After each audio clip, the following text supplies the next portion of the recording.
Share market লুট করে কমপক্ষে 284 জন মানুষকে আত্মহত্যায় বাধ্য করা হয়েছে। লক্ষ লক্ষ পুঁজি বিনিয়োগকারীকে, তরুণদেরকে রাস্তায় বসানো হয়েছে। আজ আমি তাদের পক্ষে দাঁড়িয়েছি।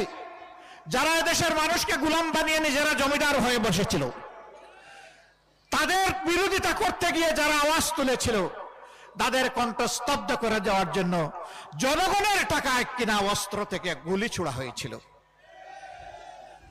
24-এর বিপ্লবের সময় শিশু থেকে বৃদ্ধ, বোন থেকে ভাই, সেই টেকনাফ থেকে তেতুলিয়া, জাফলং থেকে সুন্দরবন, সবাই নেমে পড়েছিল।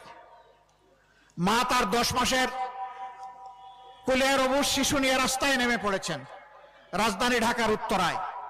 সাংবাদিক বন্ধুরা প্রশ্ন করেছে, মা আপনি এই সাংঘাতিক কাজটা করতে গেলেন কেন?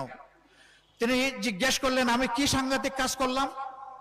বলে যে এই যে কোলের অবুঝ শিশু নিয়ে আপনি রাস্তায় এসেছেন, মুহুর্মুহু গুলিয়া টিয়ারশেলের ধোঁয়া, যদি কোনো কিছু হয়ে যায়, কয় কি হতে পারে? কয় গুলি এসে আপনাকে, আপনার সন্তানকে খতম করে দিতে পারে।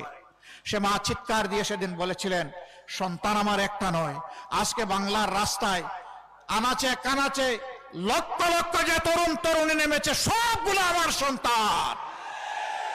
আমি সেই সন্তানদের সাথে সংহতি প্রকাশ করতে এখানে এসেছি। আমি তাদেরকে সাহস দিতে এসেছি। আমি জানাতে এসেছি, কাপুরুষ বিড়াল সিগালের মতো কোন সন্তান চাই না, সিংহ এবং বাঘের মতো সন্তান চাই। সেই মাকে ছেলেও, মায়ের জাতিকে ছেলেও। সেদিন মায়ের রাস্তায় নেমে এসেছিলেন বলেই জালিমের অস্ত্র বুতা হয়ে পড়েছিল। সম্মানিত ভাইয়া, আমরা কি চাই সেই দুঃশাসনের যুগ আবার ফিরে আসুক? সেই ফেসিবাদ আবার ফিরে আসুক? যদি আমরা না চাই, তাহলে যে দুঃখী মানুষগুলোর কথা বললাম, আজকে তাদের মুখে হাসি ফুটানোর জন্য নতুন লড়াই আমাদেরকে শুরু করতে হবে ইনশাআল্লাহ। এ লড়াই কোনো দল, কোনো গোষ্ঠী, কোনো পরিবারের মুক্তির লড়াই নয়। এ লড়াই 18 কোটি মানুষের মুক্তির লড়াই। জাতি, ধর্ম, বর্ণ নির্বিশেষে সারা বাংলাদেশী জনগণের মুক্তির লড়াই। আমরা চেষ্টা করেছি 5 তারিখ আল্লাহ তাআলার পক্ষ থেকে এই নিয়ামত পাওয়ার সাথে সাথে সেজদায় পড়ে আল্লাহ শুকরিয়া আদায় করতে। আমরা সেদিন দেশবাসীকে আশ্বস্ত করে সাহস দিয়ে বলেছিলাম, জুলুম আমাদের উপর যাই করা হোক না কেন, আমরা ইনশাআল্লাহ এখন শান্ত থাকবো, ধৈর্য ধরব, এবং আমরা দেশবাসীর জান, মাল, ইজ্জত, আবরুর পাহারাদারের দায়িত্ব পালন করব। আমরা আমাদের কথা রেখেছি। আমরা বলেছিলাম, আমাদের সম্পদ লুণ্ঠন করা হয়েছে, ঘরদুয়ার ভেঙে দেওয়া হয়েছে, চাকরি থেকে তাড়িয়ে দেওয়া হয়েছে, তাই বলে কারো সম্পদের উপর আমরা হাত দিব না, আমরা কোনো চাঁদাবাজি করব না। আমরা আমাদের কথা রেখেছি।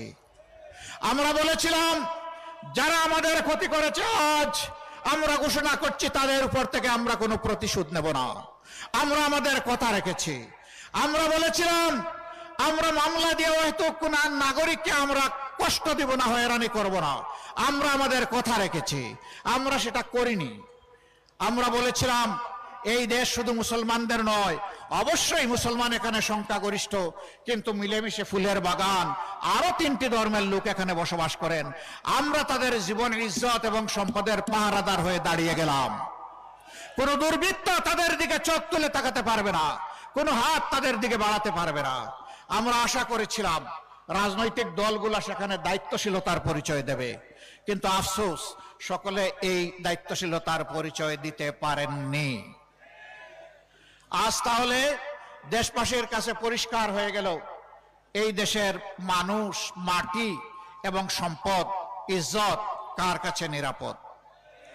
এটাকে এখন আর বুঝতে কোনো বাকি আছে? কোনো বাকি নাই।